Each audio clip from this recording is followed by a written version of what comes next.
Merci à Alexandre Jardin de nous faire le plaisir d'être parmi nous ce soir.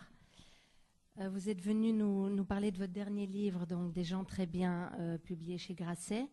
Mais je vais me permettre d'abord de vous présenter, même si je sais que c'est plus vraiment nécessaire. Vous êtes le fils de Pascal Jardin, qui est écrivain et qui est notamment l'auteur du Nain jaune, scénariste également.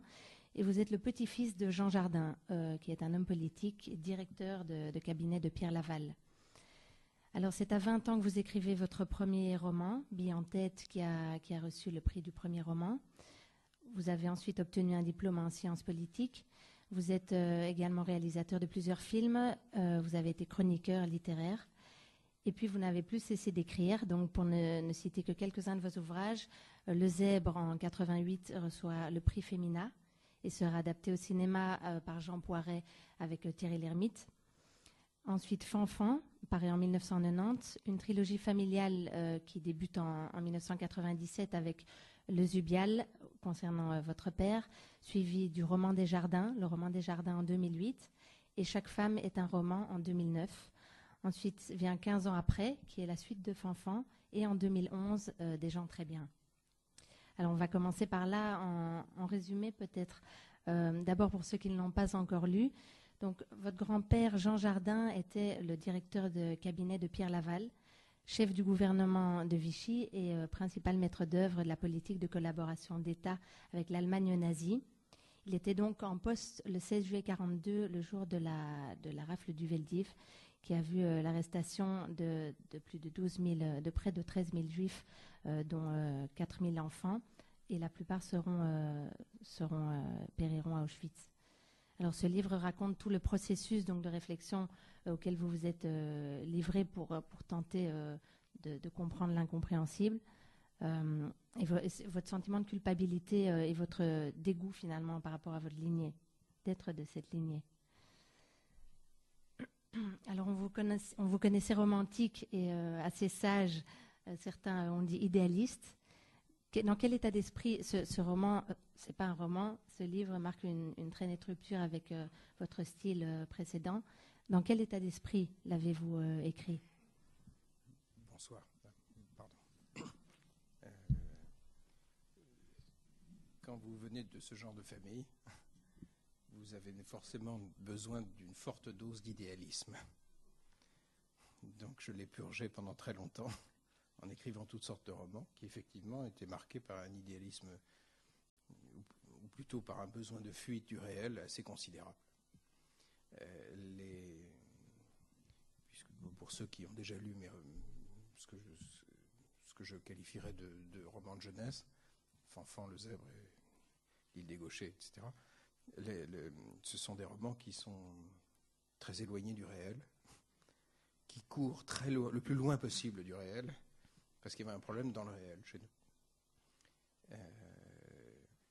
Mais si vous construisez entièrement votre vie sur une fuite, évidemment, il y a un problème. Surtout si vous avez des enfants. Or, j'en ai. Et donc, je savais qu'à un moment donné, je le sais depuis toujours, je savais que j'écrirais le plus tard possible, parce que ça me faisait peur, que j'écrirais ce livre-là. Et j'ai attendu, en fait, l'extrême limite. Pour moi, la date de péremption, c'était l'âge de la mort de mon papa. Et je voulais que ce soit réglé. Moi, je ne voulais pas mourir, en fait. C'est aussi bête que ça. Et donc... ça a été le déclencheur qui vous a fait écrire le vrai déclencheur, c'est ça. Et puis, je voyais la tête de mes enfants qui grandissaient. Et je savais que j'étais complice. Et vous avez dit, je pense que votre père est mort de cécité, justement. Bien sûr. Le réel n'était pas possible. Et si le réel n'est pas possible, à un moment, vous mourrez. J'ai un oncle qui s'est pendu. J'ai un frère qui s'est tiré une balle dans la tête. Il y a beaucoup de morts dans ma famille, parce qu'en réalité, quand dans une famille, le réel n'est pas possible, elle s'éteint. Que vous le vouliez ou non, c'est comme ça. Et depuis que le livre est sorti, énormément de familles de collabos m'ont écrit. Et je me suis retrouvé dans des librairies, je pense par exemple à J'étais dans une librairie en Suisse. Tout à coup, il y a une femme qui vient vers moi et qui me dit, voilà mon nom, mais je vais vous dire le vrai nom. Et en fait, on s'appelle Dumoulin de la Barthette. Pour ceux qui savent qui c'est le directeur de cabinet de Pétain. Et elle me dit, on était Dumoulin de la Barthette, et on a pris le dernier nom, après la guerre. Et elle me dit, votre livre m'a fait beaucoup de bien parce que les 2 tiers de ma famille sont dans des hôpitaux psychiatriques. C'est-à-dire que ce sont des familles extrêmement déglinguées, en fait. On en parlait à table, et c'est vrai que les hommes qui ont consenti à ces décisions et à ces régimes-là ont tué, sur le moment, massivement, et puis ensuite ont flingué leur propre famille.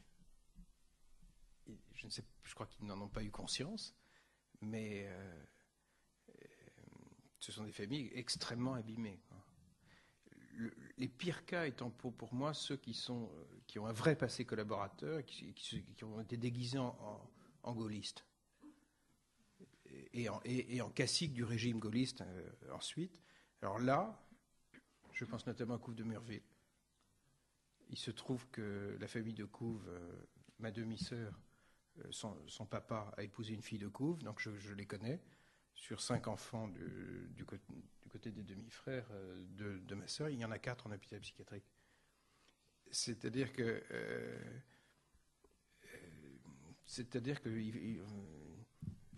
c'est mortifère sur le moment, et puis c'est mortifère à long terme. Et donc moi je voulais solder tout ça, parce que je ne voulais pas que mes enfants embarquent sur ce bateau, du tout. Et je ne voulais pas moi-même mal tourner.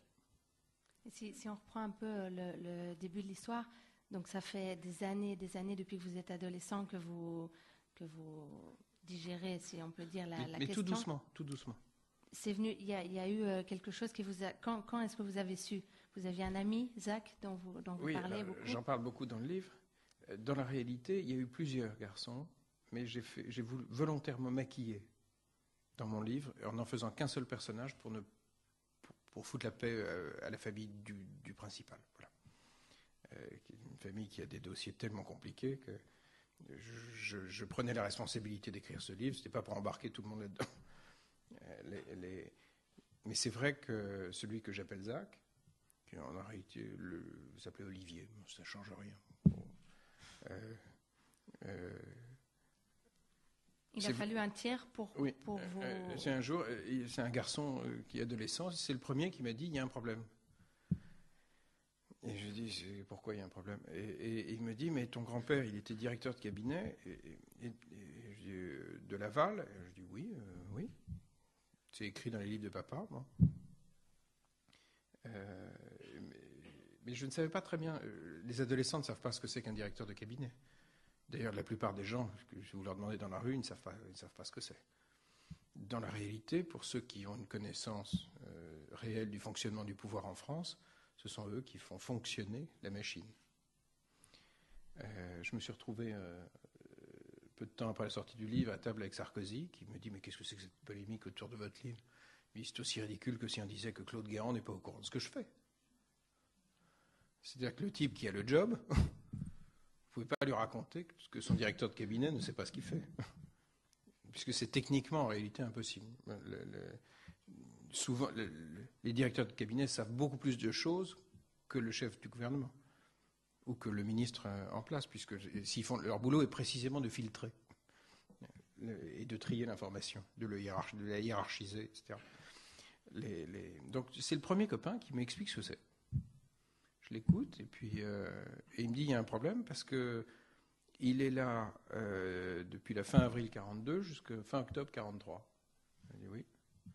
Je dis t'es sûr? Il me dit oui. C'est écrit dans les livres de ton père. Personne ne ment en se vantant de ces dates. Et je lui dis alors? Et il me dit il y a un problème, c'est que il me dit le Veldiv, c'est la rafle du Veldiv, et il m'explique ce que c'est. Je ne savais pas bien ce que c'était.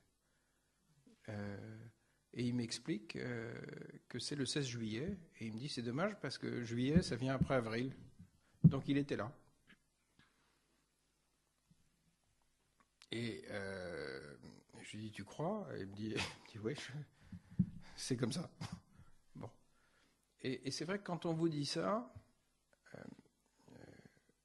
et que vous êtes dans une atmosphère de grande gaieté, de famille plutôt très drôle, très frivole, ça tombe. En fait, c'est inintégrable. Vous ne pouvez pas l'intégrer tout de suite. Parce que pour qu'une information prenne son sens, vous avez besoin d'un minimum, de la raccrocher à un minimum d'autres éléments qui font que ça devient pensable. Donc j'y ai pensé, ça m'a fait un peu peur, puis après je suis revenu dans ma famille, j'ai rien dit, mais bon, quelqu'un l'avait dit.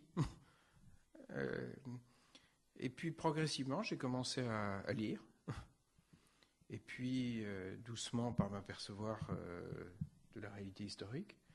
Pendant des années je me suis mis à lire, mais comme un fou, sans que ma propre famille s'en rende compte.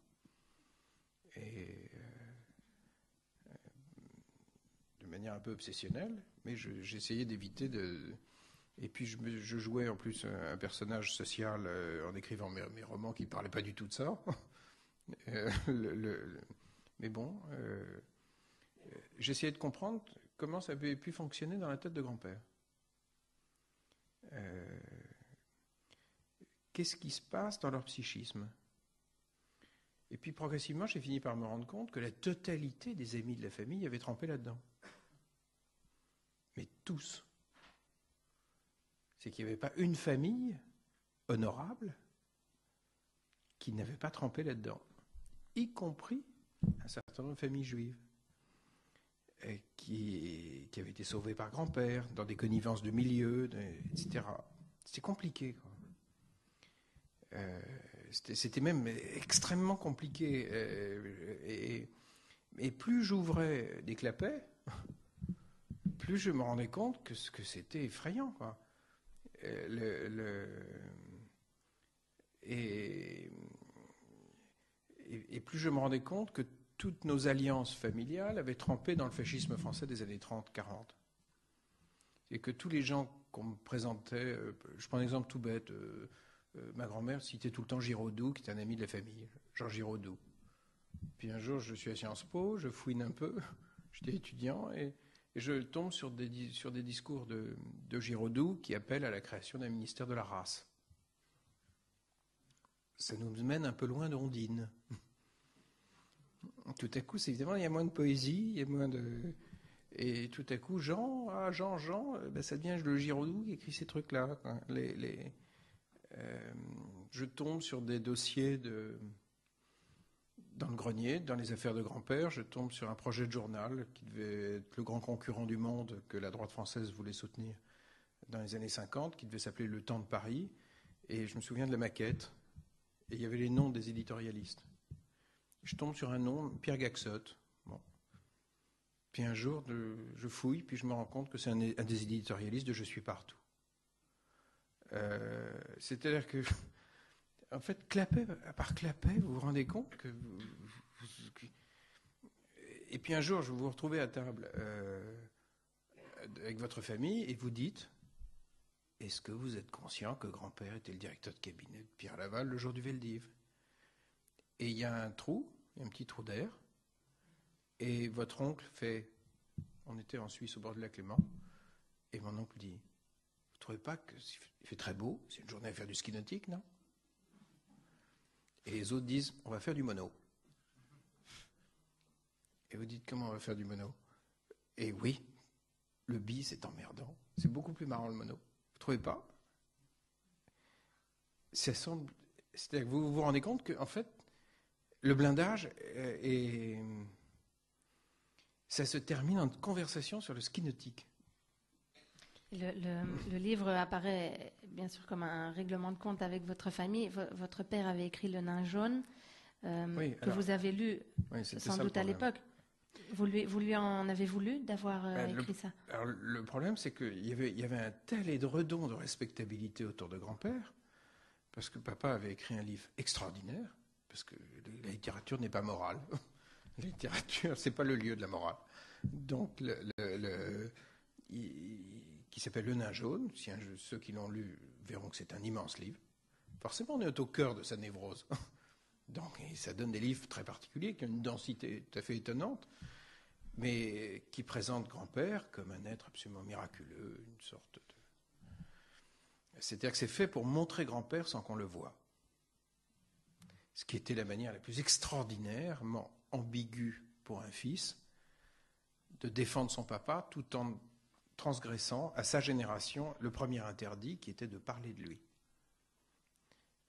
Parce que mon grand-père, évidemment, n'a jamais voulu qu'on parle de lui. Après la guerre, il habite en Suisse, légalement. Il n'a plus de domicile légal en France. Il est quand même... Il n'est pas tombé de la dernière pluie. Hein. Il connaît le monde. Et vous avez Jean d'Ormesson qui bénit tout ça, l'Académie française qui décerne son grand prix du roman à papa, et toute la presse qui trouve ça magnifique. Vous avez ensuite une biographie de Pierre Assouline qui a le bon goût d'être juif et qui bénit tout ça. Ça s'appelle une éminence grise. Tout à coup, on dit quel homme formidable. Assouline est au-dessus de tout soupçon. Vous le voyez, Assouline qui se balade chez Pivot, qui lui dit mais enfin, un truc. Personne ne dit mais au fait, il faisait quoi le 16 juillet? Personne. C'est l'émission, vous pouvez la voir sur les archives de l'INA, sur Internet, stupéfiant. Il y a un moment, Pivot qui dit, mais quand même, et puis hop, non, hein, on parle d'autre chose. Et donc, vous êtes dans un monde d'honorabilité, la littérature ayant béni tout ça, et puis en plus, papa a écrit un grand livre. C'est-à-dire que ce qu'il y avait de plus efficace, c'était qu'il y ait un formidable écrivain qui fasse une œuvre pour montrer sans qu'on voit. Ça, je dois dire que, or, dans ma famille, on n'a jamais caché que Jean était là, aux manettes du pouvoir. On le disait. On faisait des livres. Mais on ne disait pas « Ah, mais... » Et le « Ah, mais... » je ne voyais que ça. Et le comble du comble, papa a écrit un dernier livre sur Jean, sur mon grand-père, qui s'appelle « La bête à mon Dieu ». Et il y a un type formidable qui fait une préface, une postface, où il ne trouve absolument aucun problème à dire du bien de grand-père. C'est François Mitterrand. Sauf que quand c'est publié en 80, on ne savait pas. Les amitiés avec Bousquet, on ne savait pas la Francisque, on ne savait pas ça. Et donc, quand ça passe, je me souviens, papa était dans un état, c'est juste avant de mourir, qu'on lui apprend que Mitterrand va signer la postface. On avait la caution de la gauche morale, on était clean. On n'avait rien à voir avec tous ces voyous de Bousquet, etc. Sauf que dans la réalité, Bousquet, c'est un collègue de grand-père. Et dans les télégrammes allemands qui aujourd'hui me remontent, c'est un collègue. Et quand ils font une sauterie à Vichy en l'honneur d'Auberg, qui est le patron de la SS en France, Bousquet et grand-père tombent d'accord pour le plan de table. Ils font leur boulot, quoi.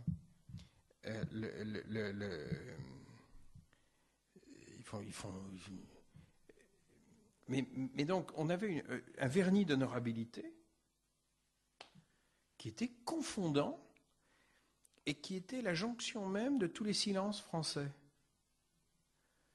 C'est-à-dire que je comprends que l'Académie française ait couronné le livre de papa, parce que c'était inespéré de pouvoir sortir le Dirkab de Laval et en faire un héros littéraire, propre, un peu comme... il y a eu un moment en Allemagne, on ne peut pas comparer parce que les fonctions sont totalement différentes, mais le rôle qu'a joué Albert Speer. Tout à coup, il y avait un type qui n'avait pas l'air du tout de Göring, qui avait l'air propre sur lui, bien élevé, et qui disait quand même, et à culpa, qu'avons-nous fait, etc. Il jouait le rôle divinement, sauf qu'il était le ministre de la guerre d'Hitler et de l'armement, avec la haute main sur le système concentrationnaire, etc. Mais clean. Et mon grand-père n'avait pas l'air du tout d'un aboyeur. Hein. On est dans l'antisémitisme raisonnable. C'est-à-dire qu'on est chez les gens qui, à mes yeux, sont les plus dangereux. Parce que les fous, vous les voyez. Les gens jardins, ce sont les plus dangereux. Le jour où ils basculent, c'est la fin du monde. Parce qu'ils ne sont pas dingues, ils sont très efficaces, très intelligents, très cultivés. Ils ont une capacité d'entraînement sur les élites traditionnelles qui est redoutable. Mais par exemple, Jean Jardin est au mieux avec le président du consistoire pendant la guerre. Tu à toi. Sauf que le monsieur va finir en déportation. Quoi. On a pu voir dans...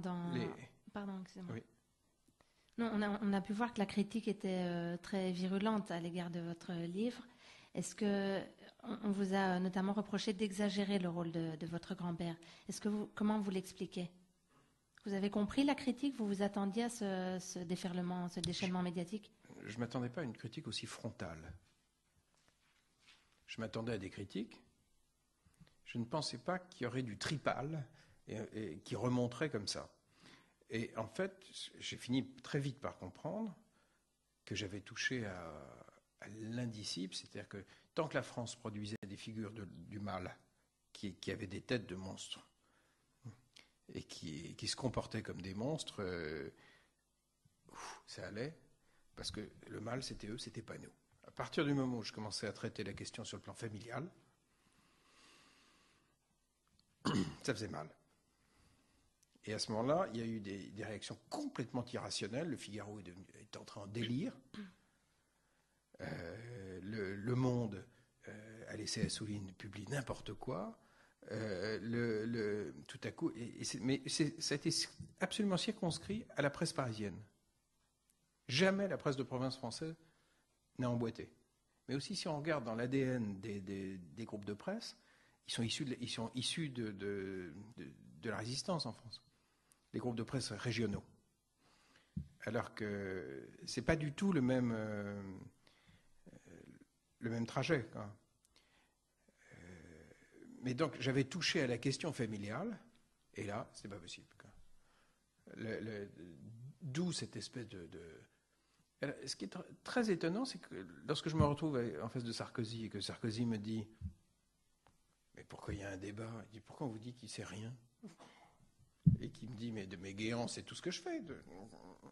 Pourquoi il y a un débat ?» Ce qui est très étonnant, c'est qu'en fait, Sarkozy, même s'il est l'élu de la droite française, il n'est pas sociologiquement admis par les élites françaises. Il s'appelle Sarkozy. Et puis, il ne parle pas bien, il se tient mal à table. C'est vrai ce que je dis. Et je m'en suis rendu compte dans son comportement. C'est-à-dire que quand il me dit ça, la presse de la droite Figaro me cogne dessus et tout va. Mais lui n'est pas du tout de ce côté-là. Il est scandalisé par ce qu'il dit dans le Figaro. Quoi. C'est-à-dire qu'on se rend compte que dès qu'on touche à ces sujets-là, on se retrouve avec... Les fidélités ne fonctionnent pas. La géographie traditionnelle ne marche pas. Quoi. Alors effectivement, on m'a dit, vous avez exagéré le rôle. Le vrai problème, c'est qu'un directeur de cabinet, par essence, le dialogue qui existe entre un chef de gouvernement et son directeur de cabinet fait partie de la zone grise. Il n'y a pas de procès verbal. Par essence. Simplement, quand vous allez voir l'intéressé, le Sarko, vous lui dites il est au courant de ce que vous faites, il se marre. Et je dois dire qu'il s'est trouvé que grand-père avait divinement fait disparaître toutes les archives du cabinet Laval pendant sa période. Donc pour trouver des documents, ce n'était pas évident, parce que ce n'était pas classé au bon endroit. Maintenant, ça a commencé à remonter depuis la publication du livre. Parce que j'ai fini par me rendre compte que la biographie qui avait été écrite par Pierre Assouline, en fait, il met en source, il cite comme des sources, des entretiens avec des copains de grand-père. Or, la déontologie minimale, c'est de ne pas tenir pour fiable des entretiens avec des amis de l'intéressé. Une source historique, ce n'est pas ça. Allez faire le tour des copains de Goebbels, ils vont le trouver exquis. Donc, les copains de grand-père le trouvaient divin. Bon. C'était assez facile à trouver, quoi. Bon. Dans la réalité, on se rend compte que quand on va chercher dans les télégrammes allemands, que grand-père n'a pas pu faire disparaître, et qui ont été transférés dans les archives de Berlin, qui sont aujourd'hui à Paris, et dont une partie a été traduite en français au moment des procès en haute cour. Mais il faut aller chercher au fond des microfilms. Eh bien, on trouve les télégrammes où le DIRCAB apparaît. Et là, on s'aperçoit, par exemple, dans un rapport des renseignements généraux, des services de renseignement allemands, que, par exemple, en juin 1943, il y a une liste des gens qui sont d'accord pour virer Laval, pour enfin mettre un gouvernement sérieux, un peu sérieux sur les questions d'antisémitisme et tout ça. Et dans la liste des gens fiables qui sont prêts à débarquer Laval, il y a grand-père. Mais ce ne sont pas des éléments, justement, que vous auriez souhaité mettre parce que les critiques, justement, vous reprochaient... Oui, mais en même temps, je n'ai pas fait un livre historique, je ne suis pas historien. Mais il s'est trouvé que ces documents-là ne peuvent remonter que quand vous publiez le livre. Parce qu'à ce moment-là, vous prenez un haut-parleur, et les chercheurs qui tout à coup voient « Ah, tiens, il y a Longardin ». À ce moment-là, ils font une copie, ils cherchent votre adresse, ils l'envoient à la maison d'édition, et puis ça arrive dans votre boîte aux lettres. Que c'est ce que Pierre Assouline vous reprochait. Je ne sais pas si c'est encore un ami. C'était un ami. C'est plus un ami. Du tout. Non, mais pour des vraies raisons. C'est-à-dire que je trouve pas ça bien ce qu'il a fait. Voilà. Je trouve pas ça bien. Et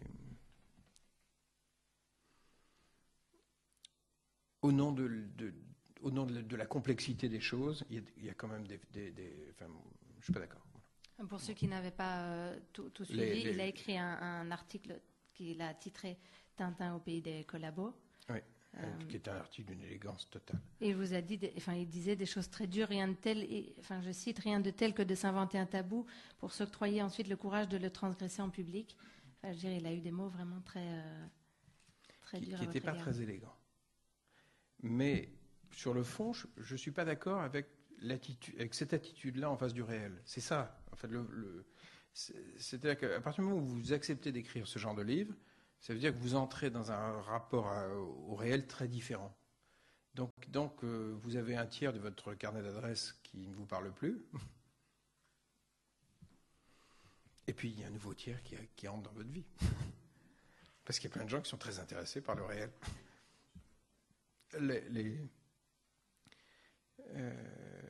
Quelles ont été les réactions de votre famille? Un schisme. C'est-à-dire que je suis considéré comme mort pour une partie de ma famille. Mais en même temps, je parie profondément sur la durée. C'est-à-dire que je sais que ceux qui m'ont insulté, ils ont des enfants, ils savent que mon livre existe. Et à un moment, ils croisent mes enfants, ils croisent des cousins. Et sur la durée, en fait, il faut toujours... Moi, je parie sur l'homme. C'est-à-dire que je sais qu'à un moment donné, on ne peut pas éternellement lutter contre le vrai. Donc, je sais que ça y est, c'est injecté dans ma famille. Et puis, ça va voyager, ça prendra le temps que ça prendra. Mais au moins, il y a une forme de folie qui ne va plus être possible. Il y a une forme de rapport au réel et au déni qui ne sera plus possible. Puisque maintenant, pour pouvoir dire que grand-père était un type formidable et que c'est formidable d'avoir travaillé pour Laval à ce moment-là, il va falloir un peu argumenter. C'est-à-dire que j'ai inversé. Il va falloir argumenter un petit peu. Et puis ça ne tient pas. Quoi. Ça ne tient pas. Parce que la thèse de Vichy-Bouclier, tout le monde sait très bien que Paxton l'a fait voler en éclats en allant voir justement dans les archives allemandes. Et la vraie vérité que je connais moi aujourd'hui, c'est que grand-père est un ami personnel d'Arenbach, qui est le bras droit d'Abetz, qui est le représentant d'Hitler. C'est un ami d'Abetz avant la guerre, depuis 1937. C'est-à-dire qu'il y a une convergence des fascismes français, ce sont des copains qui se retrouvent ensuite. Et quand Maurras parle de la divine surprise au moment de la défaite, en fait, c'est vrai. Pour les élites anti-républicaines françaises, ça a été inespéré. De pouvoir installer Vichy, un régime raciste, un régime hostile à la République. voter les pleins pouvoirs au maréchal Pétain par la Chambre du Front populaire de Blum, c'était même en rêve. Il n'aurait jamais rêvé pareil. Donc, la vraie vérité, c'est que ça a été jouissif pour eux, ce moment-là. Ça a été un truc formidable. Évidemment, on ne peut pas trop le dire à partir de 1945, ça fait mauvais genre. Mais regardez les photos de Bousquet avec ses fourrures, là, il n'a pas l'air d'un grand déprimé. Hein. Et vous avez l'impression que c'est quelque chose que maintenant on peut dire, que parler de la collaboration, c'est quelque chose On peut toujours pas parler, c'est très compliqué en France, et les historiens, il y a une historienne qui fait un boulot absolument remarquable, qui s'appelle Annie Lacroix-Rize, qui m'a envoyé une foule de documents qu'elle a trouvés concernant grand-père. Quand elle écrit un livre qui s'appelle « Le choix de la défaite », or les élites traditionnelles conservatrices françaises font le choix de la défaite. Le Pétain qu'on retrouve à Vichy, d'où vient-il? C'est l'ambassadeur de France auprès de Franco, c'est un ami de Franco. C'est-à-dire qu'on est... ce sont des gens qui, à un moment donné... Après, on reconstruit l'histoire, mais sur le moment, ils sont barrés dans un truc où ils croient vraiment que le Reich, ça va marcher pour 1000 ans. Jusqu'à Stalingrad, c'est comme ça que le monde est perçu. Il fallait un illuminé complet à Londres pour se mettre devant le micro et dire « vous allez voir ce que vous allez voir ». Je veux dire, les élites pensent ça. Et grand-père fait partie du lot. Mais ce qui m'a hanté pendant des années, et qui est au cœur du livre, c'est pourquoi il n'y avait pas de culpabilité dans ma famille. Et jusqu'à ce que je finisse vraiment par comprendre que quand un homme fait le mal en ayant la sensation et la certitude de faire le bien, il peut aller très loin. Et en fait, il n'y avait pas de culpabilité. C'est-à-dire que Vichy a été faire le bien pour eux. Et vous dites d'ailleurs comment... C'est absolument glaçant. C'est-à-dire qu'il n'y a pas de culpabilité. Parce que vous avez une phrase très juste, vous dites « Comment peut-on enterrer un passé si personne ne s'en sent responsable ?» Oui. C'est une phrase très... Or, la culpabilité, en fait, n'a fait que monter dans l'arbre généalogique après. Mais sur le moment, c'est bien ce qu'ils ont fait.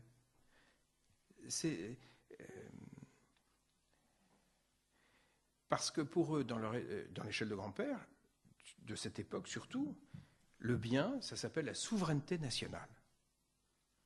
Et ça, dans l'échelle des valeurs, c'est beaucoup plus important que la vie d'un enfant juif. Parce que c'est le bien, ils sont issus de la guerre de 14, des tranchées. La souveraineté nationale, c'est l'alpha et l'oméga. Ça doit piloter tout le reste. On va brûler 80 000 personnes, mais on a maintenu la souveraineté nationale. Et on préfère que la police française aille arrêter les familles plutôt que ce soit la police allemande. Parce que c'est encore un flic français. Donc, tant qu'on maintient l'illusion, on est dans le truc fou, on est en pleine psychiatrie. C'est-à-dire où ils vont faire, je pense que s'ils avaient pu ouvrir des camps eux-mêmes, ils en ont ouvert, mais un peu plus, pourvu que les fils de fer barbelés soient made in France, ça allait. C'est-à-dire qu'il fallait maintenir cette souveraineté. Alors ça, c'est sacré. Au vrai sens du terme, c'est sacré dans la tête de grand-père. Et dans la tête de toutes les élites vichistes. Hein. C'est sacré. Donc, ils servent ça. Et on va lâcher l'Est. Il se trouve que c'était vos familles. Il se trouve que c'était des... Mais du coup, ils font le bien. Ils se lèvent... Mais en fait, le nombre de types qui peuvent se raser le matin et qui se disent « je suis un salaud et une ordure » est très faible. Et vous avez très peu de pervers dans une population, de grands pervers malades.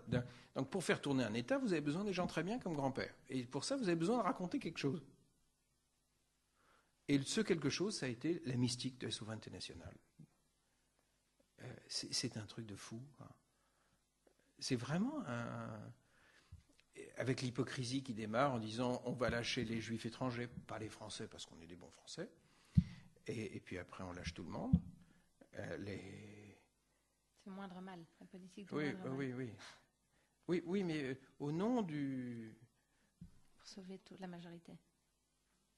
Pour sauver la souveraineté. Et donc, pour sauver la souveraineté, l'illusion d'un État, c'est cataclysmique. Or, c'est tout le temps le même processus. Mais les types qui se sont foutus en l'air avec des avions dans les tours du 11 septembre, ils ne se sont pas rasés le matin en disant « je suis un enculé ». Ils se sont dit « je vais faire le bien ». Sinon, c'est pas possible, vous ne trouvez pas de clients pour le faire. Je veux dire, donc, il faut toujours fabriquer le bien. Et l'énorme problème, c'est que Vichy est une révolution morale. Toute révolution morale est extrêmement casse-gueule. Parce que dès que vous manipulez les notions de bien et de mal en politique, en général, vous finissez par buter quelqu'un. Puisque si on fait le bien,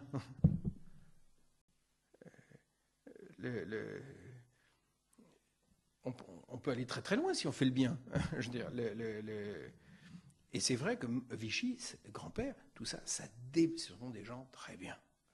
C'est-à-dire que ce sont des gens respectables, ils vont aller à la messe, ils ont une éthique, et tout ça va leur permettre de faire le bien jusqu'au bout. Et on s'en souvient, évidemment. Ça fait... donc c'est aussi un livre de réflexion politique. C'est-à-dire sur l'extraordinaire danger qu'il y a à manipuler le bien.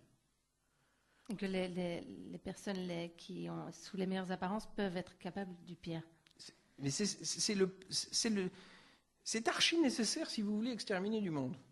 Et vous n'avez plus d'ambition politique. À un moment, vous aviez des ambitions politiques. Vous ne les avez plus.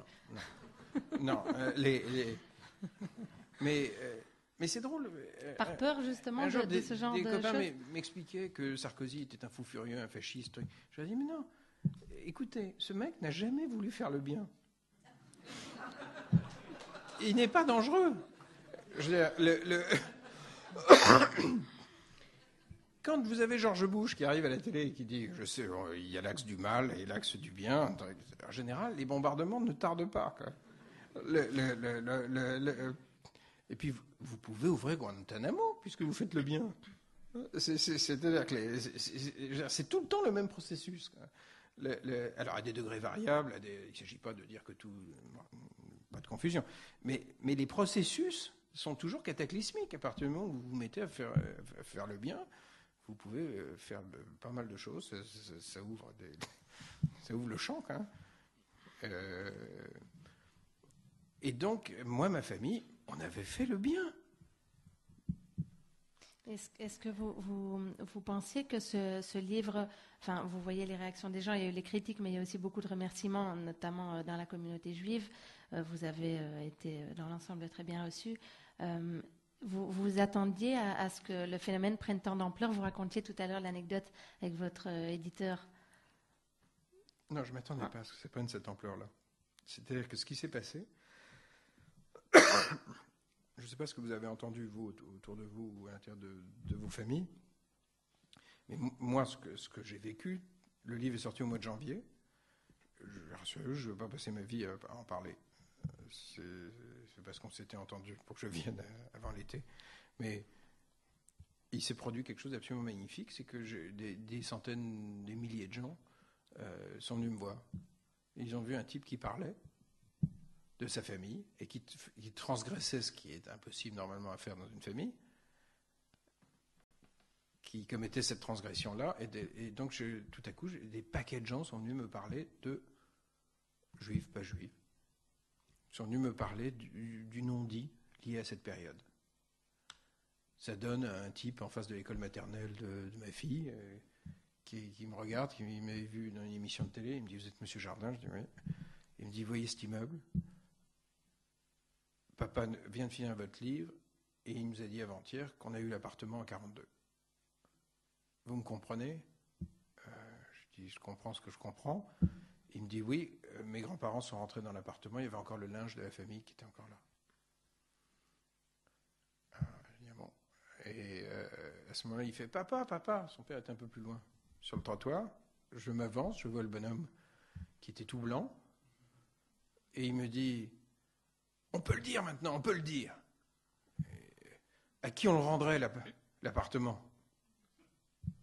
J'ai regardé le bonhomme, j'ai dit, j'en sais rien. Mais si vous me posez la question, c'est peut-être qu'elle se pose. Pourquoi vous me parlez de ça ? Et donc, tout à coup, les gens se sont mis à me... Mais après coup, je me suis dit, mais c'est dingue, cette famille, ils ont gardé l'appartement depuis l'époque. Ça veut dire que ça leur tourne dans le... Ça veut dire que personne n'est clair depuis cette date, quoi. Mais même, parce qu'il y a forcément après une malversation avec un notaire, ou enfin, il y a forcément quelque chose, puisqu'il faut des papiers, hein, au bout d'un moment. Donc, c'est peut-être pour ça d'ailleurs qu'ils n'ont pas vendu. Tout à coup, j'ai vu ces paquets de gens. Il y a un type, c'était tout à fait extraordinaire. C'est une des histoires qui m'a le plus saisi. Il y a un bonhomme qui me dit, dans le TGV, je demandais un café, un croissant, et le type me dit, je lui demande l'édition, et il me dit, non, c'est pour moi. Mais pourquoi ? Et il me dit, je vous ai entendu à la radio. Et j'ai décidé de passer mon permis de conduire. Et je dis, pourquoi vous avez besoin d'un permis ?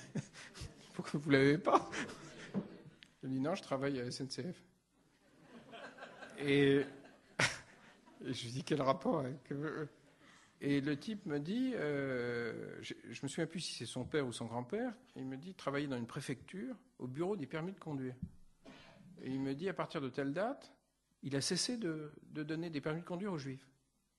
Et après la guerre, il a dit, je ne l'ai pas fait. Et il me dit, tout le monde dans la famille sait qu'il l'a fait. Et dès qu'on a une réunion de famille, il me dit, on habite, je ne sais plus où, en Touraine. Il me dit, les gens viennent et on voit qui a eu le permis en voiture. Et la question du permis revient sur la table. Il me dit, je ne préférais pas le passer. Et puis je vous ai écouté. Je vais le passer. Et en fait, c'est ça les familles. Plus ce qu'on évoquait, je dirais un bon quart du courrier que j'ai reçu, ce sont des gens qui ont découvert leur judaïsme en route. Et je suppose qu'il doit y en avoir ici un paquet. Mais c'est incroyable le nombre de lettres que j'ai reçues comme ça, de gens qui ont eu peur après la guerre et qui ont mis le couvercle, qui ont verrouillé tout, qui ont changé de nom. Le Conseil d'État en France est rempli de kilomètres de familles qui ont changé de nom, et dans le lot, il y en a des kilomètres qui ont dû essayer d'oublier leur judaïsme. Puis un jour, vous avez la grand-mère qui dit oui, mais quand même. Vous avez un mariage, et puis la vie reprend, quoi. Et donc, pendant 6 mois, j'ai vu une société accepter d'ouvrir son l'armoire. Eh bien, je dois dire que les êtres humains sont beaux quand ils l'ouvrent. Ce que j'ai vu pendant 6 mois est beau. Que ce soit un président d'une communauté qui m'explique qu'il n'avait pas été circoncis, qu'il a décidé de l'être. Son père s'est effondré en larmes. Parce qu'il était un ancien déporté. Toutes ces histoires de famille que vous connaissez, que vous avez dans la vôtre, avec toutes les zones qu'on n'a pas dit, parce que tous ceux qui ont troqué le judaïsme contre le communisme à un moment. Tout ce que j'ai vu dans le courrier, dans la rue, la semaine dernière, il y a encore un type qui m'a arrêté à un feu rouge. J'étais en scooter, je circule en scooter à Paris. Pourtant, j'ai un casque sur la tête, et il est venu, il m'a tapé sur le casque, il m'a dit, je vous remercie, j'ai fini votre bouquin, ça a changé mes rapports avec ma famille. Et il est parti.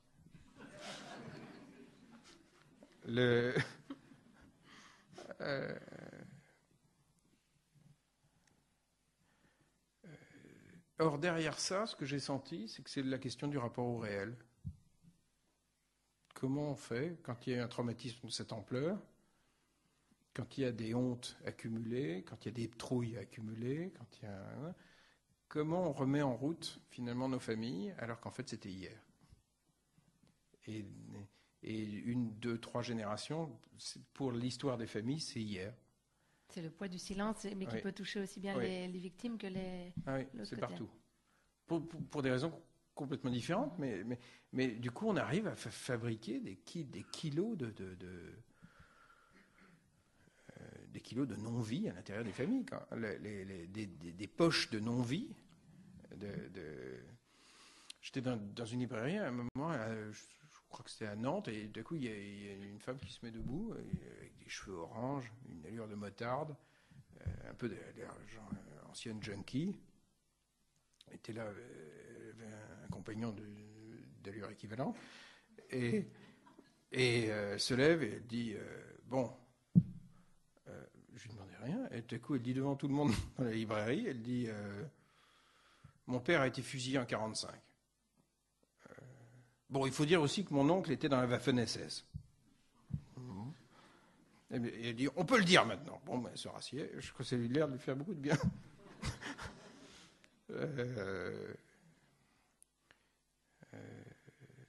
Jusqu'à un tout vieux monsieur qui, dans une librairie, a dit un jour devant tout le monde, moi, monsieur, j'en ai fait des rafles. Et je ne voulais pas, je suis alsacien. On m'a contraint à entrer dans la Wehrmacht. On a été 100 000, il dit, et je ne voulais pas aller dans les camps allemands. Il y a eu un silence, on ne savait plus, on était perdus tous. C'est en fait, et le type dit à la fin, il dit, après il dit qu'il a été déporté, il s'est fait attraper sous l'uniforme allemand, il s'est été envoyé dans un camp russe, où un tiers des Alsaciens ont été liquidés. Et le camp de Tambov, donc c'était un rescapé de Tambov, et à la fin il a dit pour vous tous je suis quoi, avec son accent il a dit je suis quoi, un bourreau ou une victime. Et en fait on était tous un peu emmerdés dans parce que personne n'avait le fin mot, mais en même temps c'était insoutenable, hein. Mais ce monsieur donc avait attendu 2011 janvier pour venir dans une librairie place Kléber pour dire son... Et alors je lui ai dit, mais pourquoi vous le dites, monsieur? Et il dit, parce que vous le dites.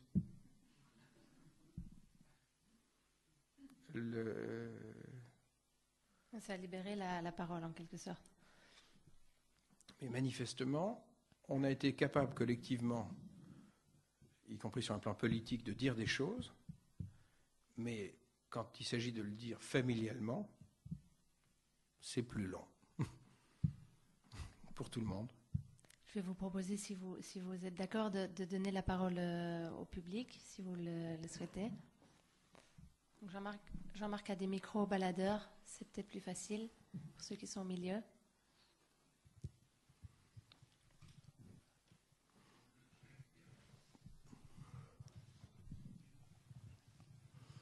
Alors, d'abord, je voudrais vous féliciter du plus profond de mon cœur. C'est un compliment que je fais tous les 20 ans et je vous admire beaucoup. Et votre livre m'a fait beaucoup de bien, alors que je n'étais pas tortionnaire, je n'ai pas été dans les camps. Mais je me suis dit, tiens, enfin quelqu'un qui pense comme moi. J'avais l'impression d'être un peu fou aussi. Vraiment, un problème, je ne vais pas dire psychologique, mais j'ai l'impression d'être fou. Qu'il y avait une part de non-dit, et finalement, ce non-dit devient la vérité. Je dis, mais comment est-ce possible? Je n'arrivais pas à faire le lien. Donc, votre livre, je l'ai dévoré en 2 jours, alors que je ne suis pas très littéraire. Je lis très peu. En 2 jours, je l'ai fini. Donc, c'est un livre que... Donc, j'ai eu connaissance par les médias et bon, il se trouvait au devant d'une... Enfin, il a été mis en évidence et je l'ai pris. C'est comme s'il m'avait appelé. Bon. Et donc, voilà. Alors, un autre point que je voulais signaler, donc, c'est pas pour polémiquer, mais j'ai l'impression que tous les tortionnaires n'ont peut-être pas ce sentiment de culpabilité et vivent bien avec. Et notamment du côté allemand, certainement, on voit des héritiers d'anciennes familles SS qui disent « Ah non, moi, c'était pas moi, on n'est pas responsable ».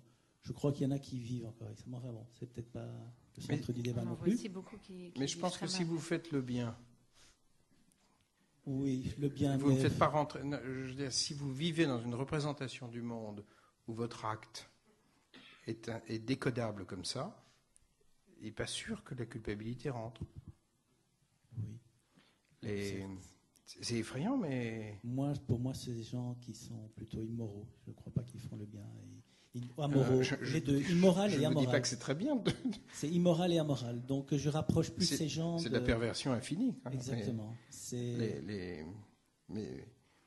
vous voyez votre impression lorsque vous avez dit quand on a l'impression de devenir fou. Oui. Quand un non-dit tout à coup passe pour une réalité. Oui. Il y a un monsieur qui est venu me voir. Il y a plein de gens qui sont venus sonner à la porte de mon bureau. Je ne sais pas comment les gens ont trouvé mon adresse. Et il y a un bonhomme qui est un ancien déporté à qui j'étais boire un verre en bas. Et le bonhomme me dit, il y a un truc qui m'a rendu fou. Quand je suis rentré, je suis arrivé gare de l'Est, je crois que c'est gare de l'Est, et il me dit, il y avait des bus qui nous raccompagnaient à Paris à l'hôtel Lutetia. Et il me dit, c'était les mêmes bus qu'elle allait. Et c'est les mêmes. On n'avait pas changé le matériel, donc c'était les mêmes. Et il me dit, dans le bus, j'ai reconnu un flic qui a fait l'aller et le retour. Et il me dit, moi je revenais quand même d'Allemagne, où on arrêtait les SS. Les troupes d'occupation, quand même, les gardiens de camp, quand même, on leur disait, c'est pas bien. Bon. Mais à Paris, non, c'était le même. C'était physiquement le même type qui faisait l'aller et le retour. C'est-à-dire que le pays entrait dans la folie. Dans la vraie folie. L'Allemagne avait eu son tour de folie, mais à un moment donné, quand même, le truc revenait à peu près. On attrapait le gardien quand on lui disait c'est pas bien. Mais en France, non. Donc il y a eu un niveau de non-dit et de folie collective. Et là, le type m'a dit, j'ai cru devenir fou quand j'ai vu qu'il y avait le même flic.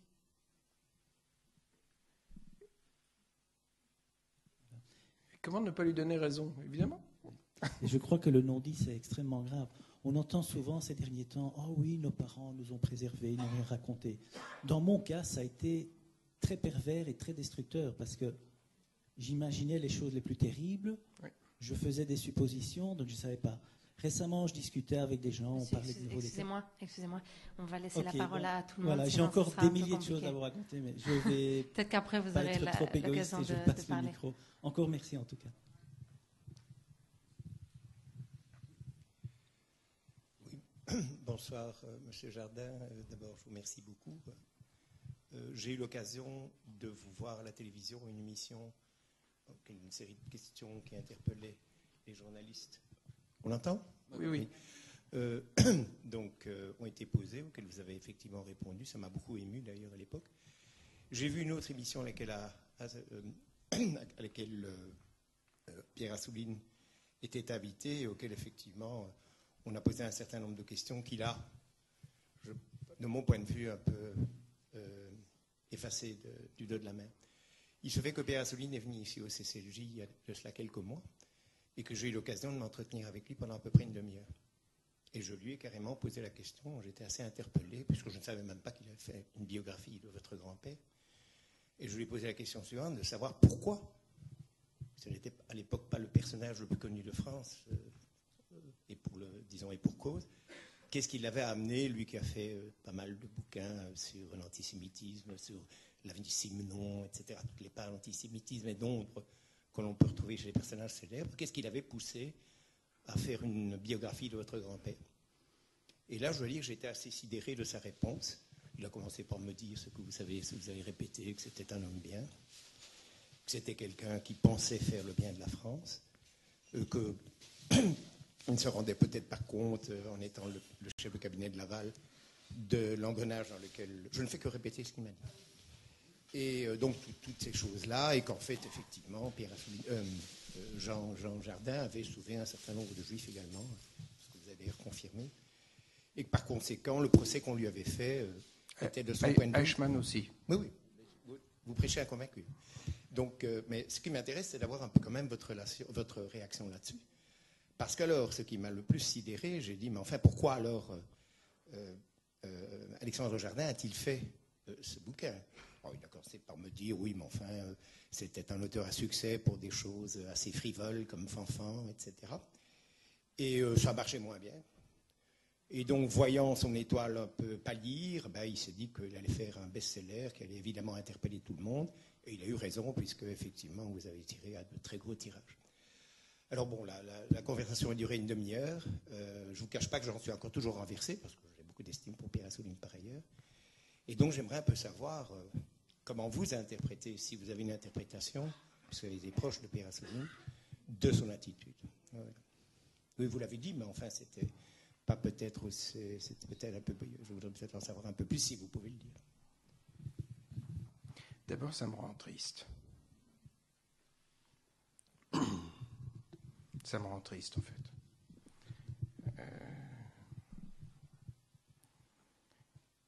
Et c'est toujours extrêmement hasardeux d'interpréter le comportement d'un autre être humain. C'est compliqué.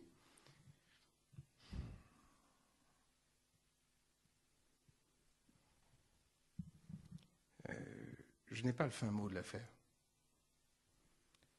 Ce que je sais, c'est que Pierre ne se résume pas à ça.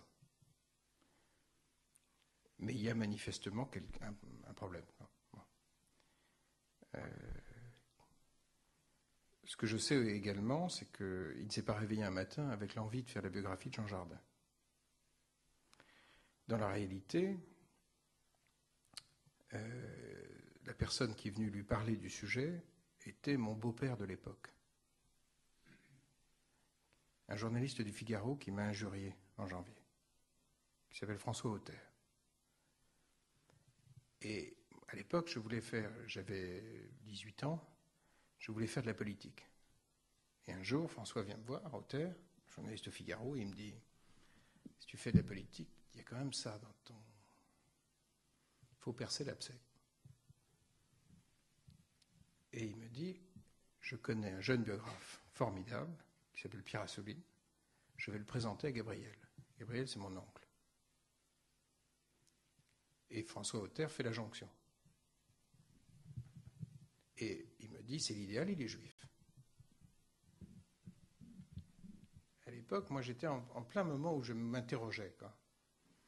Où j'avais commencé à comprendre, mais en même temps, je n'étais pas encore dans une époque où j'en étais à me méfier de tout le monde dans ma famille. Quand vous avez 17-18 ans, vous ne pensez quand même pas que chacun de vos oncles est un peu timbré. Il faut du temps, quoi. Et donc, tout ça démarre comme ça, en fait. C'est-à-dire par un arrangement d'un ami qui fait la jonction. Après, il écrit ce qu'il veut. Je ne dis pas qu'on lui tient la main. Je dis juste que ça démarre comme ça. On n'est donc pas dans le cas de figure d'un biographe à l'américaine qui à un moment prend un sujet et boum. Et je vois Pierre, pendant l'écriture, devenir un ami de ma famille. Il est très ami avec mon oncle. Et à chaque fois qu'il va en Suisse, il va voir mon oncle à Vevey, etc. Il fait partie de ma vie familiale. C'est comme ça que moi je l'ai rencontré, comme un ami de ma famille. On n'est donc pas dans le cadre d'une biographie à l'américaine de quelqu'un d'extérieur. Et quand je regarde les biographies qu'il écrit à l'époque, ce sont toutes des grandes familles françaises. Le moins qu'on puisse dire, c'est qu'ils ne sont pas très critiques, ces textes. La biographie qui fait autorité aujourd'hui sur Gaston Gallimard, le passage sur la guerre est une honte. C'est lui qui l'écrit. Il est aujourd'hui publié chez Gallimard. Je veux dire que par là, que la vie des élites françaises, quand vous les prenez de face, vous les prenez de face. Hein. Ils ont des capacités de résistance tout à fait un blindage.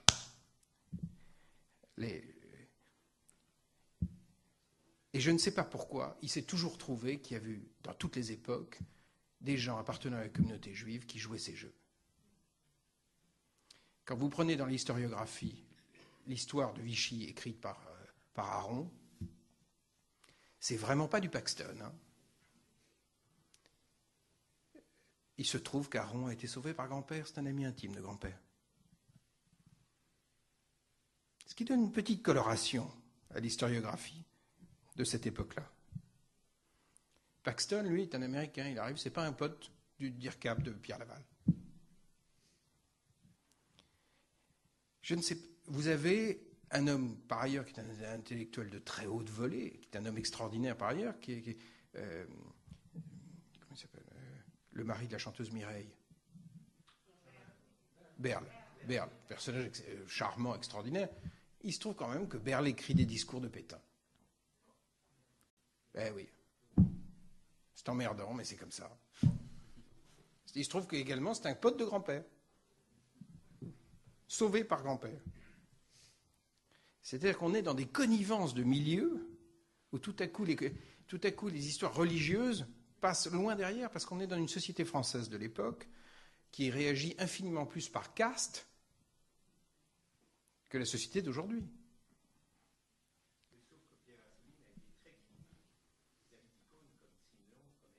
C'est ça qui est bizarre.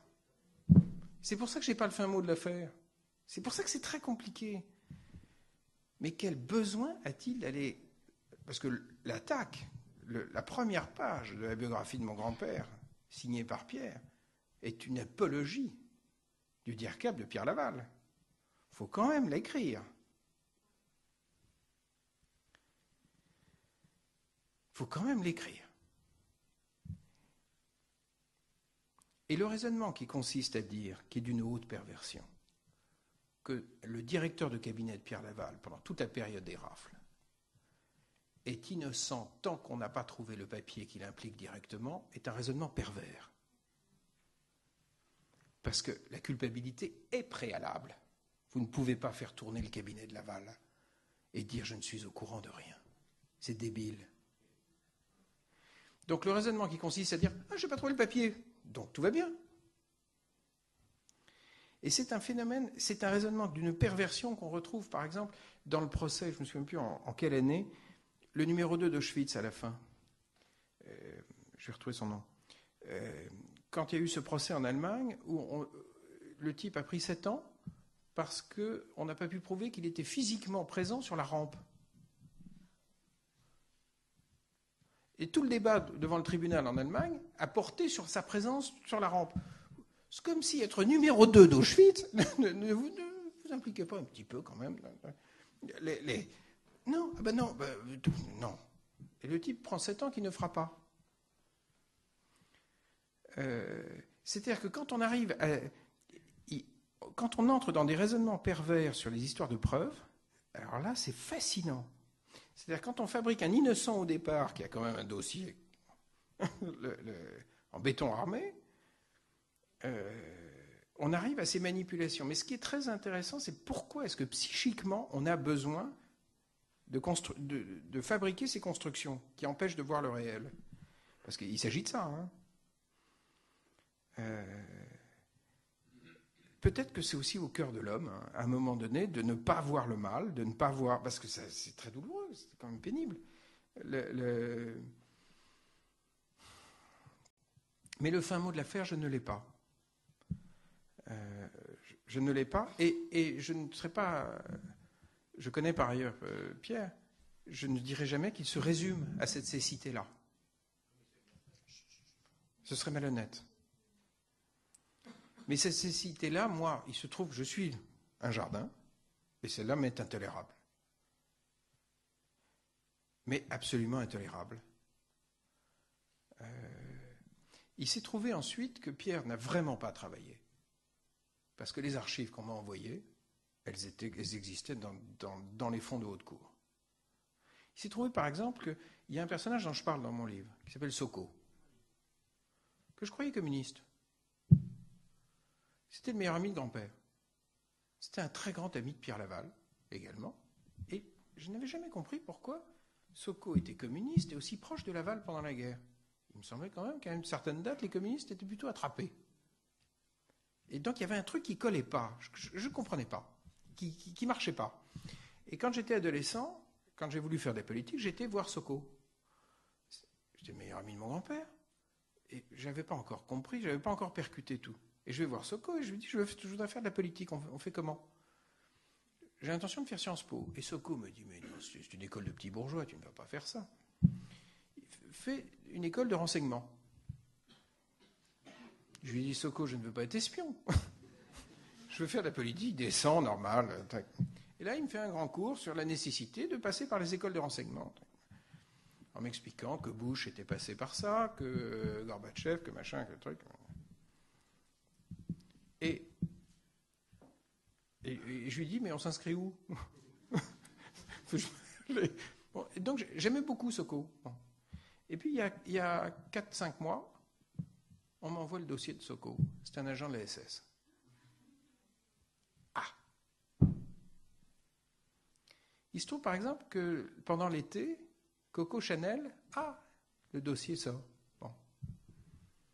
Coco Chanel, à la maison, elle s'appelait Coco. C'était une copine. Donc, on commence à avoir un petit entourage sympathique. Mais le dossier de Soko, il était dans les fonds de haute cour. Pourquoi Assouline ne l'a pas trouvé? Or, c'est moi qui ai présenté Assouline à Soko à l'époque. Mais comme un mec très très drôle.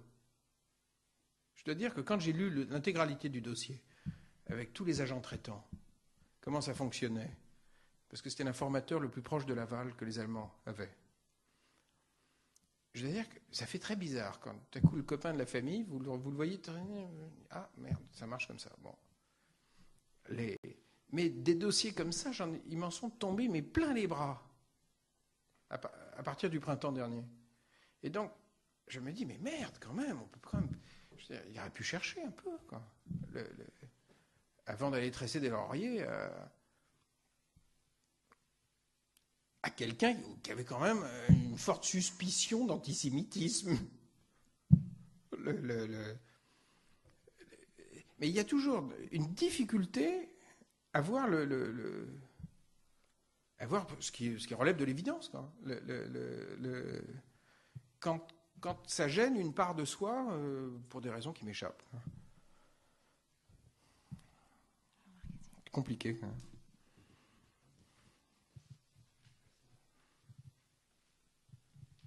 Mais j'aurais très bien accepté qu'il écrive un papier en disant « Je me suis trompé ». Je sais. Mais je trouve que tout historien, d'abord, peut s'être trompé. L'historien qui a fait la biographie d'Albert Speer, Joachim Fest, il s'est fait berner par Speer sur un certain nombre de dossiers. Il a rectifié son texte et il a dit « Je me suis trompé ». Ça me paraît honorable. Personne n'est infaillible.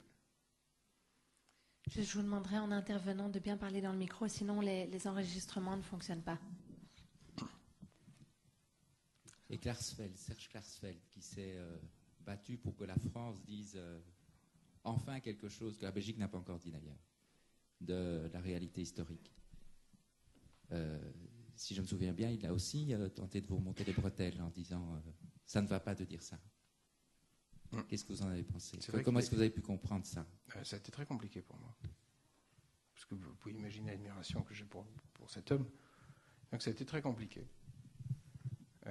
J'en ai parlé dans un déjeuner avec Claude Lanzmann. J'ai dit, je ne comprends pas. Je ne comprends pas. Et il me dit, ça me chagrine. Il me dit, Lanzmann, il me dit, je vais aller voir Serge. Lanzmann, c'est une brute. Je crois qu'il l'a un peu effrayé. Et j'ai reçu un message de Lanzmann qui m'a dit, non, nous n'avons aucun différent. J'ai vu Lanzmann qui avait l'air en colère et tout. Et Lanzmann m'a rappelé, il m'a dit, j'ai été le voir. Et je ne l'ai pas lâché jusqu'à ce qu'il me dise dans le blanc des yeux qu'il savait très bien que votre grand-père était au courant de tout. Il me l'a dit. Je suis tranquille. Il y a dans la culture de la preuve papier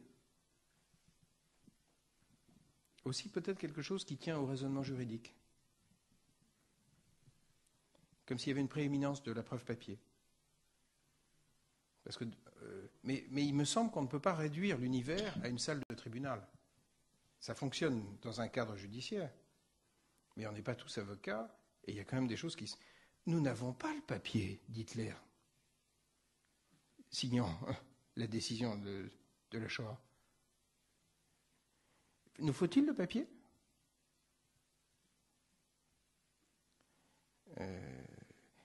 Je crois que c'est très très grave de ne...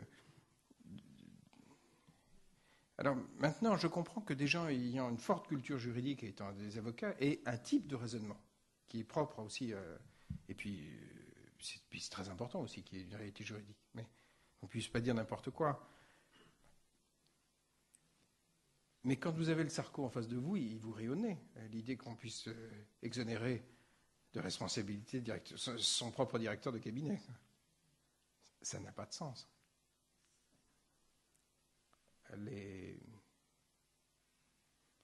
Vous savez, il y a un moment, par exemple, quand le cabinet Laval insiste très lourdement pour que les Allemands embarquent les 4000 enfants du Veldiv. Les Allemands ne souhaitaient pas les prendre. C'est une demande expresse de Laval.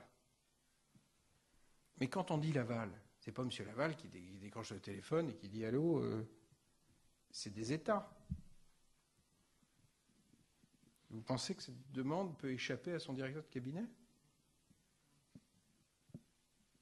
C'est de la fantasmagorie, ça.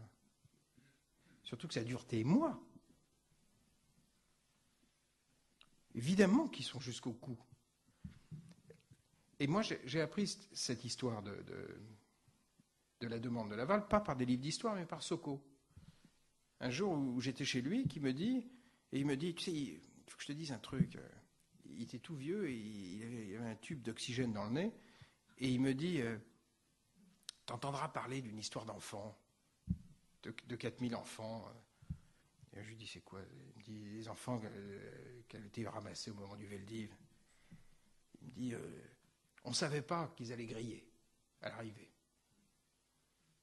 Et à ce moment-là, il y a la femme de Soko qui bondit dans le salon et qui dit, on ne dit pas griller pour des enfants. Et là, je me suis dit, il y a un problème. Et je me suis dit, les amis de la famille, là, maintenant que je connais le pédigré du Soko qui m'explique et qui travaillait pour la SS, je dois dire que tout à coup, la scène, elle prend une autre coloration, quoi. Mais Soko, cet imbécile, en m'expliquant que grand-père n'y était pour rien, il m'expliquait tout simplement que grand-père avait participé au truc, en voulant blanchir son copain. Mais en fait, il me dit un truc qui est très banal. Vous savez, pendant des années, je parlais avec les gens qui étaient au pouvoir, avec les directeurs de cabinet. Parce que j'ai monté beaucoup d'associations en France et négocié beaucoup de choses avec l'État. Puis à un moment, j'avais un copain aussi qui était directeur de cabinet adjoint de Raffarin. Et un jour, je vais le voir, Matignon, et je lui dis, raconte-moi un peu ce que tu fais toute la journée. Ça se passe comment, quoi ? Tu fais quoi ? Tu arrives au bureau, Et puis... où j'avais un copain qui travaillait à l'Élysée avec Sarkozy, qui était son conseiller pour l'éducation. Et à un moment, je lui dis, mais est-ce que tu es au courant de ce dont parlent les autres dans le bureau ? Et il me dit, mais tu rigoles ou quoi ? Je ne suis pas au courant que des histoires d'éducation. Or, il se trouve que la politique antisémite touche la totalité des départements de l'État français. Puisqu'on vire les profs, on vire les magistrats, on arianise au ministère des Finances à tout va. Tout l'appareil d'État. Et le DIRCAP de Laval, il ne sait pas. C'est quand même fort de café, quoi. C'est dément, quoi. Vraiment, pendant des années, j'ai dû... Et je dois dire que lorsque je me suis retrouvé en face du Lanzmann, qui m'a dit « je vais le choper parce que je ne suis pas d'accord », tout à coup, j'ai eu l'impression d'avoir un type normal, quoi. Aussi bourru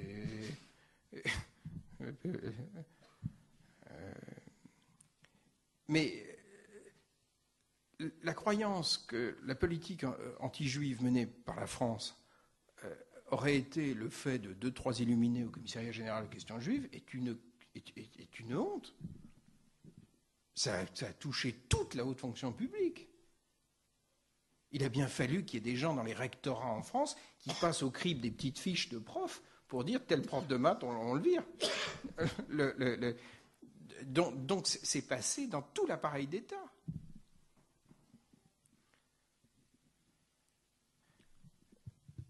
Absolument partout, quoi. Et donc l'idée qu'il y ait eu une blanche colombe à la droite de Laval,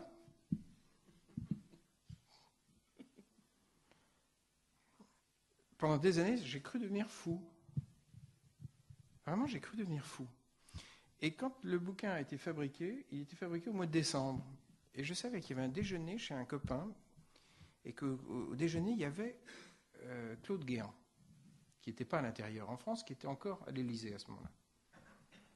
Je me suis fait inviter dans le repas pour pouvoir voir Guéant. Ça m'intéressait de voir le type qui avait le job de grand-père. Et j'arrive, il y avait des petits fours, je chope Guéant et je lui dis, je voudrais vous poser une question. Est-ce qu'on peut être directeur de cabinet du chef du gouvernement et ne pas être totalement au courant de ce qu'il fait? Je me souviens, Guéant retire ses lunettes, il me regarde et il me dit, je ne comprends pas bien la signification de votre question. Et je lui dis, écoutez, il se trouve que j'ai un grand-père qui avait le job au moment du Veldiv, à Vichy. Et il me dit, quelles sont les dates? Une machine, Guéant. Je lui dis les dates. Il me fait, ah, c'est embêtant.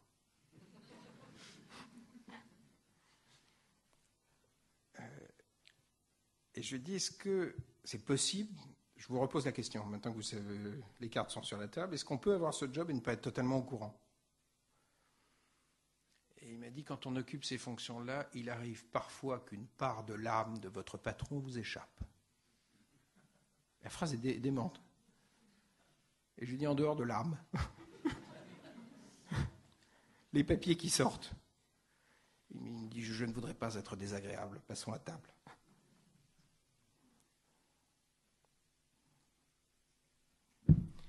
Vous êtes d'IRCAB, vous êtes d'IRCAB. Il y a d'autres Les questions, statuts des peut-être? Juifs sont relus. La dame. Pourtant, C'est effrayant, quoi. Vous êtes d'IRCAB, vous êtes d'IRCAB, ce que vous voulez que je vous dise.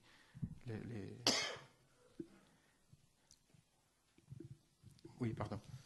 J'ai appris l'existence de votre livre par la revue Regard du CCJ. 3 jours après, il était acheté. Une semaine plus tard, je l'avais lu. Je l'ai fort apprécié et je remercie le CCJ d'avoir été vite pour vous inviter au début de l'année suivante.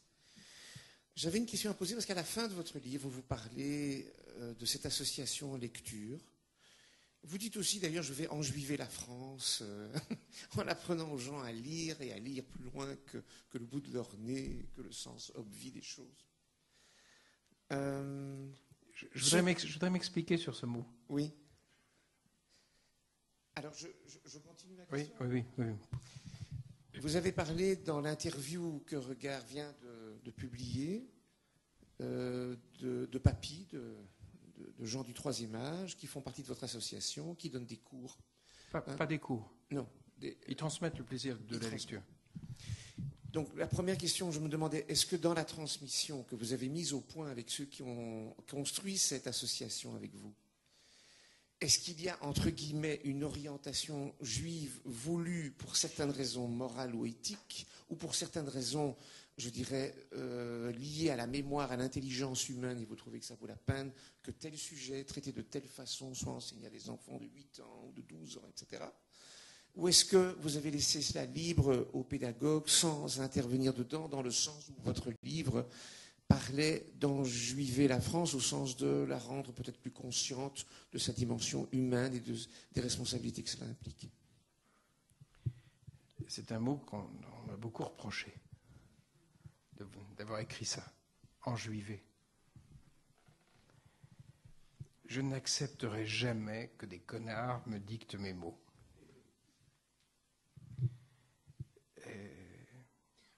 Quand mon oncle est allé voir le patron de Grasset pour le menacer de toutes sortes de procès si mon livre paraissait, il a fini par lui dire, avec beaucoup de délicatesse, « Mais vous n'êtes pas un peu juge et parti ?» Et le patron de Grasset lui dit « Pourquoi ?» Et il lui dit « Mais si je ne me trompe, vous êtes bien de... » Comment a-t-il dit exactement le terme? Il a dit « de confession israélite ?» Je ne crois pas que juif soit un gros mot. Et donc j'ai choisi volontairement d'utiliser ce mot. C'est vrai que j'ai fait un parcours à un moment. Un ami m'a emmené à la synagogue de Copernic à Paris. J'ai suivi des conférences données par Marc-Alain Waknin, que vous devez connaître peut-être. Ensuite, je me suis mis à potasser les livres de Waknin, sa fameuse Bible de l'humour juif, dont l'introduction est un texte immense. Le texte est introductif. Et sur le lien entre l'humour et le judaïsme, et ce que ça signifie profondément, comme volonté de désorganiser le monde en riant. Et c'est vrai que le judaïsme ne m'est pas étranger, voilà, du tout. Et il m'a semblé très profondément logique que les régimes qui rêvent d'imposer leurs réponses cherchent à exterminer les hommes questions. Il me semble également fécond et bon pour le club auquel nous appartenons, qui est l'humanité, qu'il y ait un groupe d'êtres humains qui pratiquent le Talmud. Le fait qu'il y ait une communauté humaine qui ait ce rapport si puissant avec le livre et avec la question me semble fondamental pour notre espèce. D'où pour moi l'importance de la diaspora juive dans le monde. C'est très important. Il y a eu un petit miracle qui s'est joué dans un petit club d'êtres humains qui ont décidé d'établir un lien puissant depuis 4000 ans avec le livre, avec l'étude et avec le questionnement. Et c'est très bon pour notre espèce. C'est fondamentalement ce que je pense. Et c'est vrai qu'il me semble que plus les nations prendront le même chemin en établissant un lien puissant avec le livre et avec l'interprétation, puisque la lecture n'est... plus on va s'humaniser. C'est pour ça que moi j'ai construit un grand programme en France qui s'appelle Lire et faire lire, auquel vous avez fait allusion. Maintenant, je ne contrôle absolument pas ce qu'ils lisent, parce que je ne peux pas le contrôler. Et puis, je ne pense pas que ce soit bien de le contrôler. Ce que je sais, c'est que plus nos enfants, et nos enfants dans nos banlieues musulmanes en France, qui viennent de cultures qui n'ont pas le lien avec le livre, avec les livres, avec l'écrit, avec la culture de l'interprétation, etc. Plus ils entreront dans cette culture, mieux fonctionneront nos sociétés occidentales. C'est pour ça que je me défonce pour... et on va prendre en France une très grosse initiative le mois prochain pour essayer on s'occupe de 250 000 enfants en France avec 13 000 bénévoles et j'espère qu'un jour on atteindra 1 million d'enfants. Si on atteint 1 million d'enfants en ciblant principalement nos banlieues, on va essayer de ramener dans la culture de l'écrit une société qui fout le camp. Mais simplement, c'est vrai qu'il y a aussi pour moi, derrière tout ça, ça me prend énormément de temps. Parce qu'il y a tout un déminage politique permanent, de faire signer des papiers aux administrations, d'aller voir les inspections d'académie, etc. Trouver l'argent, etc. Je fais ça aussi parce que, pour parler clair, j'avais envie qu'un jardin fasse un truc propre. Et je n'ai emmerdé personne, aucun de mes partenaires avec qui j'ai monté ça, mais dans le tréfonds de ma pensée, il y avait un vrai désir d'enjuiver la France. Dans ce que le judaïsme a de plus universel, de plus fécondant pour notre espèce, quoi.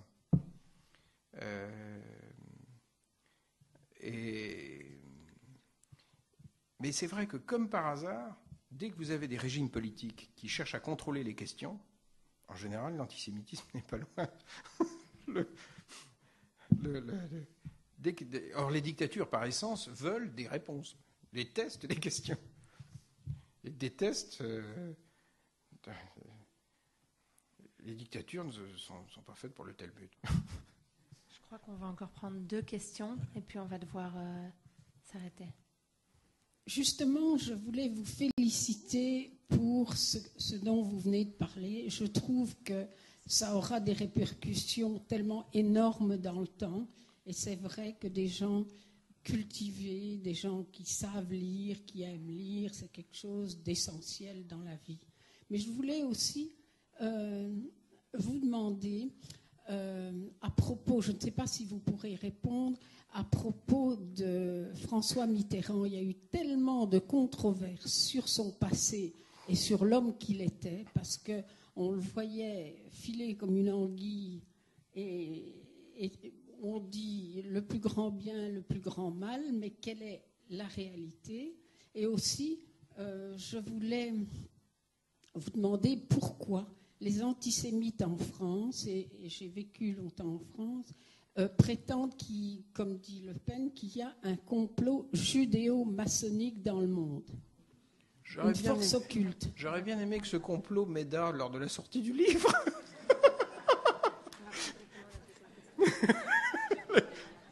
Mais justement, quand on voit ce qu'a été la Shoah et la persécution des Juifs un peu partout dans le monde, je trouve aberrant cette phrase. Parce que s'il y avait eu un complot et si les Juifs menaient le monde, on n'en serait pas là. Oui, de toute évidence.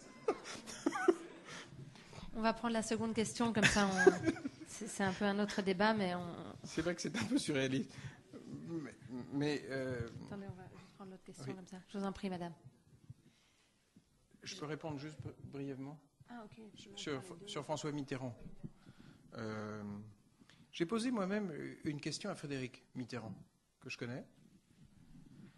Et je lui ai dit, comment tu expliques que ton papa... Non, son papa. Allez donner à grand-père, passer à la maison chez nous, parce que moi je l'ai connu à cette époque-là, que ton papa venait chercher chez grand-père des valises de billets pour les élections 74. Et je lui dis quand même, il était d'IRCAP de Laval. Il se passait quoi dans la tête? François Mitterrand venait envoyer son frère chercher de l'argent chez grand-père.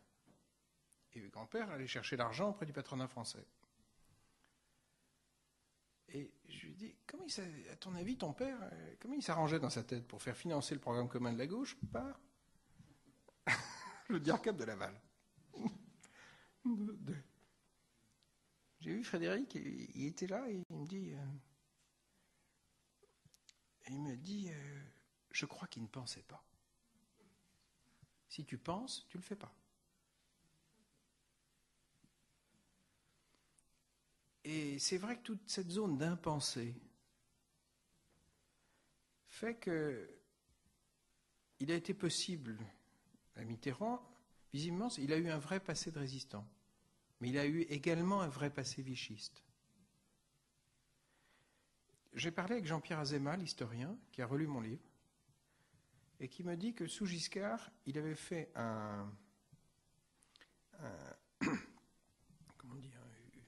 symposium, un colloque à Sciences Po, où ils avaient débattu de la liste des gens qui étaient franciscards, qui avaient reçu la francisque. Et dans la liste, il y avait François Mitterrand. Et il me dit que ce document, à partir du 10 mai 80, n'a plus été accessible dans les archives françaises. Il me dit, moi, je n'y avais plus accès après. Sous Giscard, on pouvait avoir accès à ça. Mitterrand, c'est la France.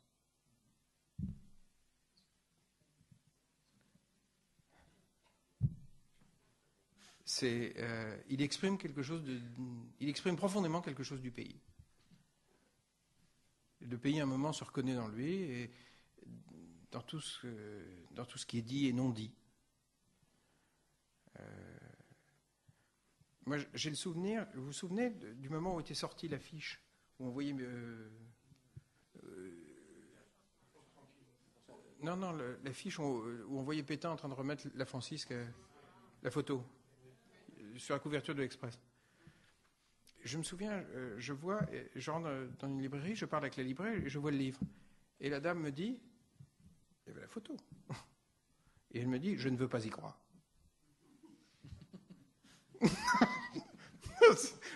Je le vends, mais je ne veux pas y croire.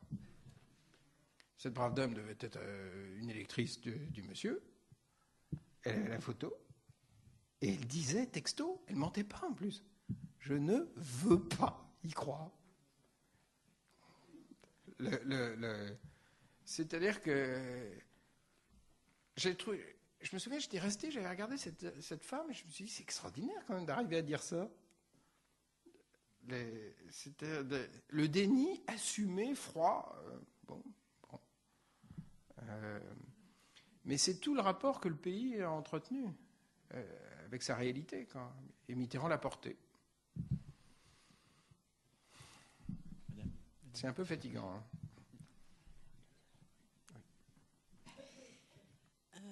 Monsieur Alexandre Jardin, d'abord merci infiniment pour cet ouvrage.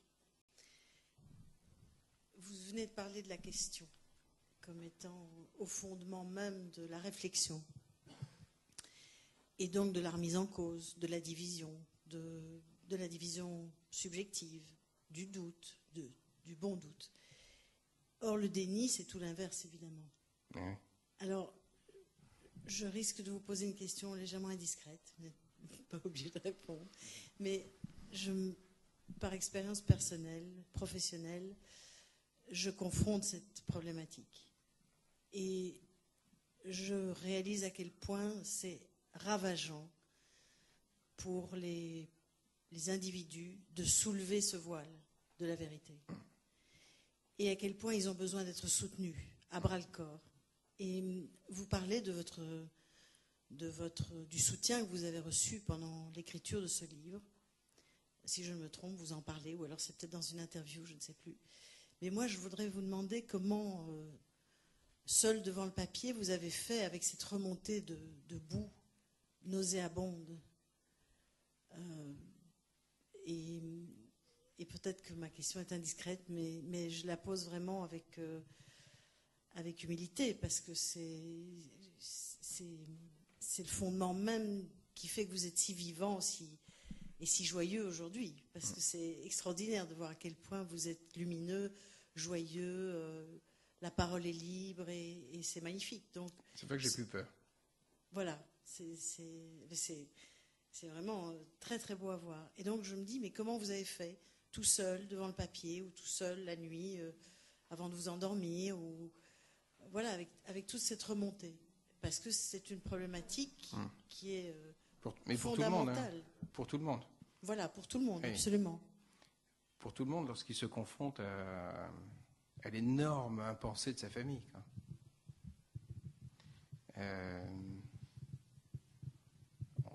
On parlait à table de l'impensé de la vôtre. Dans toute famille, il y a une zone impensée énorme. Alors moi, t'es costaud. Moi. Comment on fait quand on passe à l'acte du livre, hein?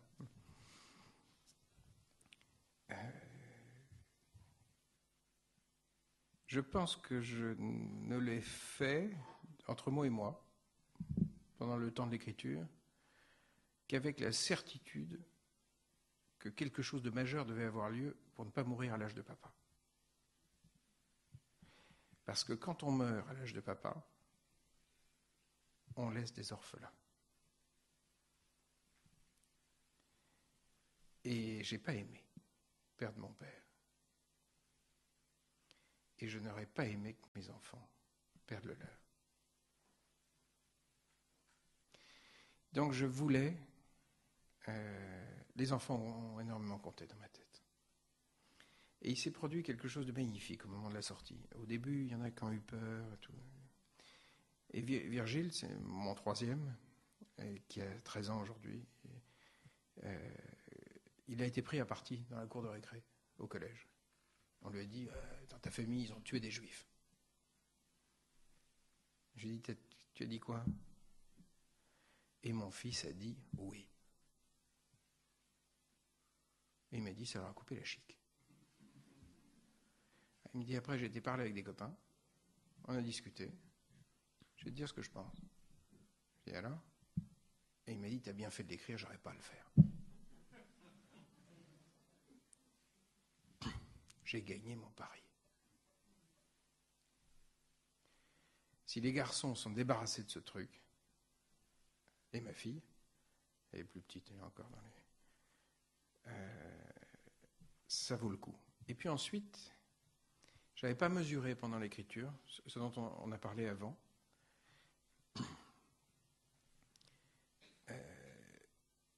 Et je ne l'ai senti qu'à la fin de l'écriture.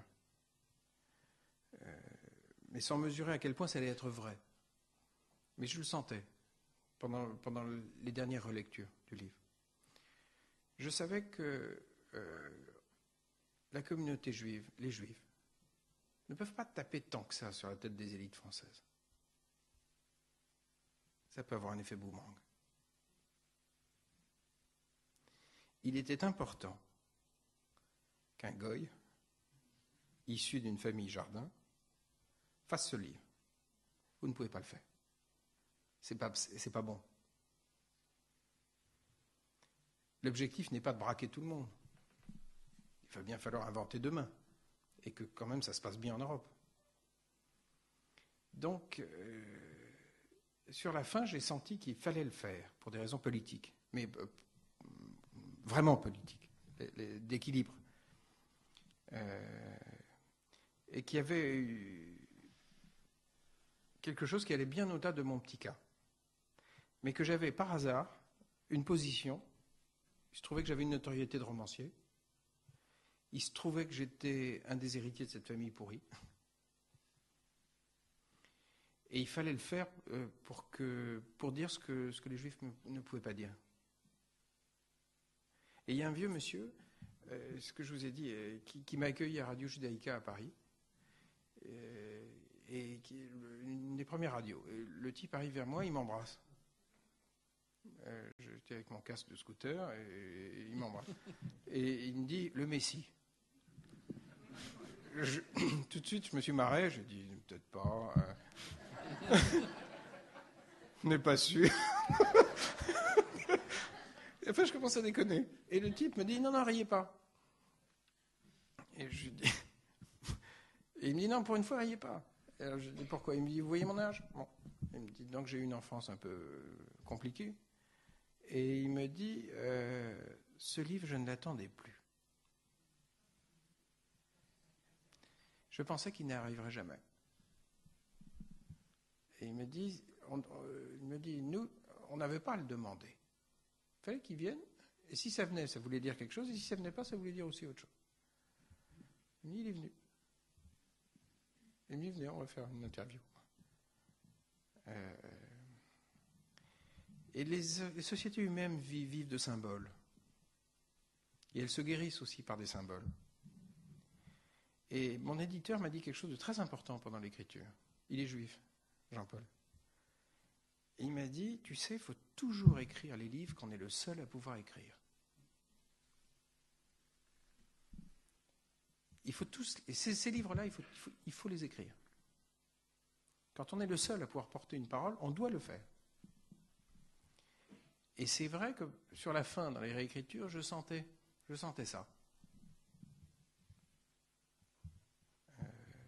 Voilà, je pense qu'on va s'arrêter là. Je vous remercie infiniment. En tout cas... Merci.